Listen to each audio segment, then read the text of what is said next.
It all started on a Sunday, when I received a message from him. "Can we talk?" It was a simple text, but it weighed heavily on me. I knew something was wrong.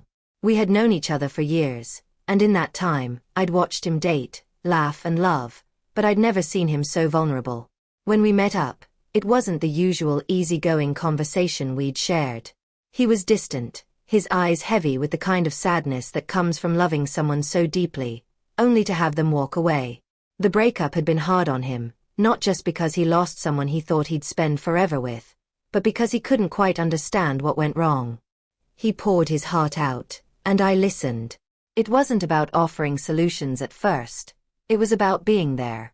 As his friend, I knew the importance of giving him space to express himself without judgment. So, I let him speak until he ran out of words, until his chest felt a little lighter. But that wasn't the end of it. That was just the beginning of a journey I didn't expect. We started spending more time together, not as a way to fill the void of the breakup, but as a way to help him rediscover who he was without her. The truth was, he'd been in that relationship for so long, he'd forgotten what it felt like to be independent. His identity had been wrapped up in her, in their future, in their dreams. Now, with that gone, he had to find himself again. At first, it was small things. Getting him to hang out with his old friends again, encouraging him to take up hobbies he had let slip over the years, pushing him to do things that would remind him of the person he used to be before he became so entwined with someone else. Slowly but surely, he started to come back to life. He wasn't the same, but he was starting to remember the joy of being his own person, the satisfaction of living for himself rather than for someone else. I'd be lying if I said there weren't moments of doubt. There were nights when I saw the flicker of pain in his eyes, when I knew the past still haunted him. He would talk about her, and the words would slip out in a way that made my heart ache. I realized how deeply he had loved her, how much he had invested in that relationship. But I also saw him changing, slowly. I didn't try to erase his pain or make it disappear. It wasn't my job to do that. I simply wanted to help him heal, to remind him that he was worth more than the hurt he was carrying. As weeks turned into months, I could see the changes more clearly. He was starting to laugh again, starting to enjoy life in a way he hadn't in a long time. It wasn't that he was over her, that would take time, but he was learning how to be happy again. He was learning that his happiness didn't depend on anyone else but himself. The walls he had built around his heart began to crack. It was then I realized how much he had truly meant to me all along. Not just as a friend, but as something deeper, something I hadn't expected to feel.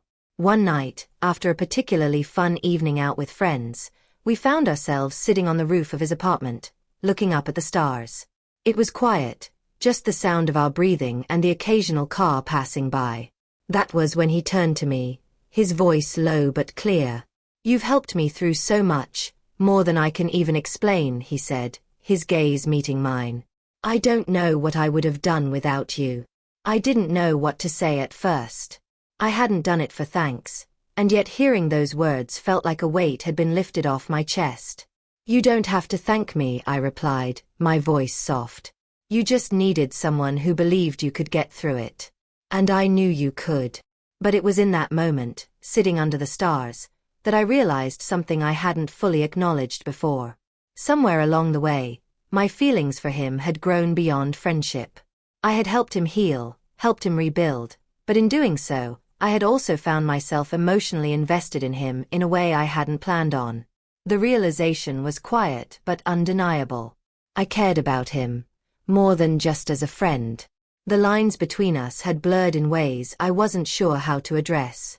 I didn't want to complicate things, didn't want to risk ruining the delicate balance we had, but it was hard to ignore the pull between us. A few weeks later, he confessed his own feelings. He said that, somewhere along the journey of healing, he had come to see me in a different light.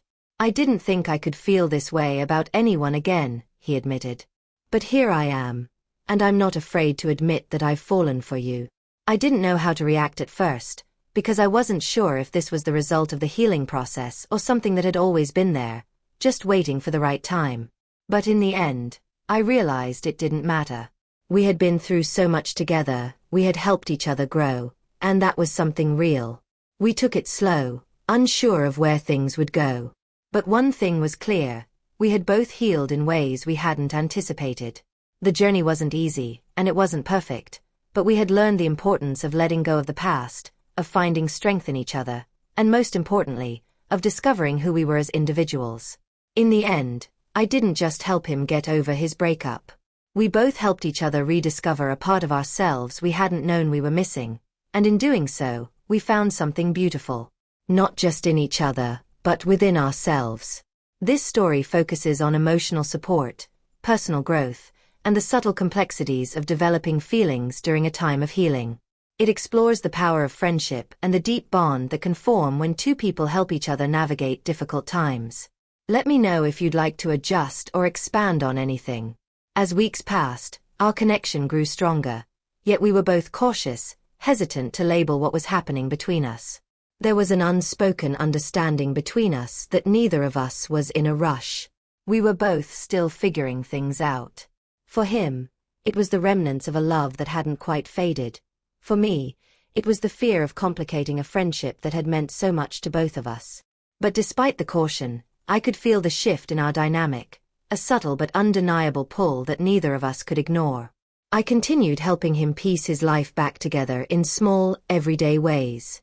It wasn't just the big talks or the late-night walks. It was in the mundane moments.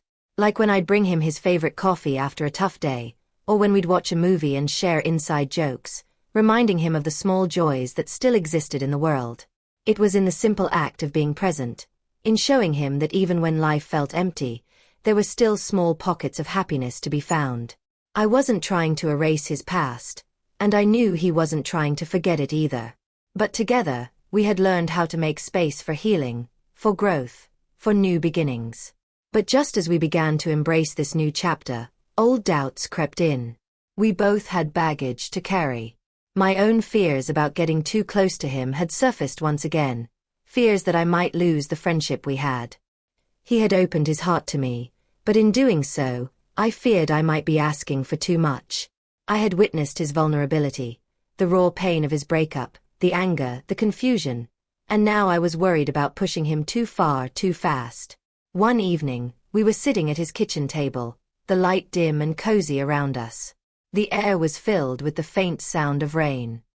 He turned to me, his gaze intense yet gentle.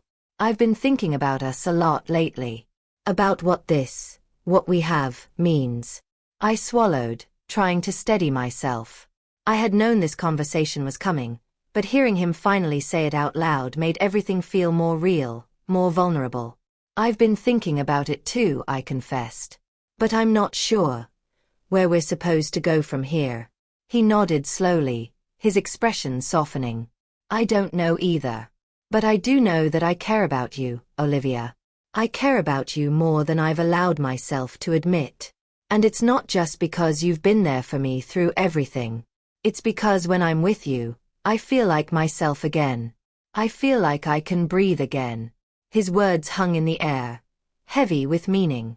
They weren't just words of affection.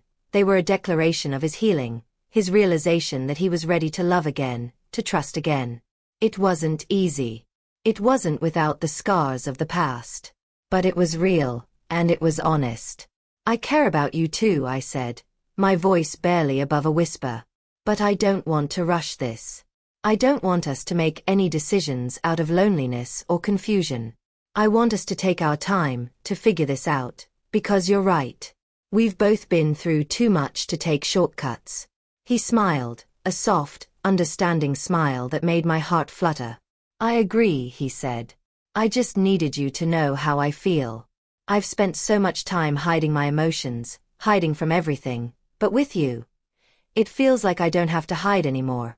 That was when I realized that we had both come to the same conclusion, albeit in different ways.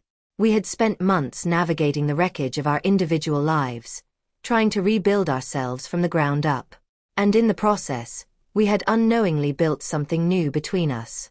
Something fragile, yes, but something worth holding on to. The next few months were a slow, beautiful unfolding of the bond we had developed. It wasn't always easy. There were moments of doubt, moments when we both questioned whether we were moving too fast, whether we were truly ready for what was growing between us. But we learned that love, or at least the potential for it, isn't always about timing. It's about recognizing the connection when it's there, even if you don't fully understand it yet. We still talked about the past, especially his breakup. He would tell me about the moments of closure he had been searching for, the pieces of the puzzle he was still trying to fit together. But now, instead of feeling weighed down by his past, he was learning to carry it with him, without letting it define him. It was a journey of self-acceptance for both of us. I wasn't just helping him get over his breakup, I was helping him rediscover himself, to rebuild his sense of identity that had been lost in the aftermath of that relationship. And in doing so, I was rediscovering pieces of myself too. One evening, as we sat together watching the sunset from his apartment balcony, he turned to me with a look I hadn't seen before, one of quiet determination and hope. "I think I'm ready now," he said softly, his gaze locked with mine. "I'm ready to let go of the past completely. And I think I'm ready to take a chance on us." My heart skipped a beat. The words I had been afraid to say had finally come. It wasn't about healing someone else anymore. It was about our healing, together. "I'm ready too," I replied, my voice steady now. "Let's see where this takes us." And so we stepped forward, hand in hand, no longer defined by our pasts, but by the future we were choosing to create together. It wasn't perfect. It wasn't easy. But it was real, and it was ours. This extension deepens the emotional evolution of both characters as they transition from healing from their pasts to exploring new possibilities together. The story continues to focus on the importance of personal growth, vulnerability, and the connection that forms through mutual understanding and patience. L.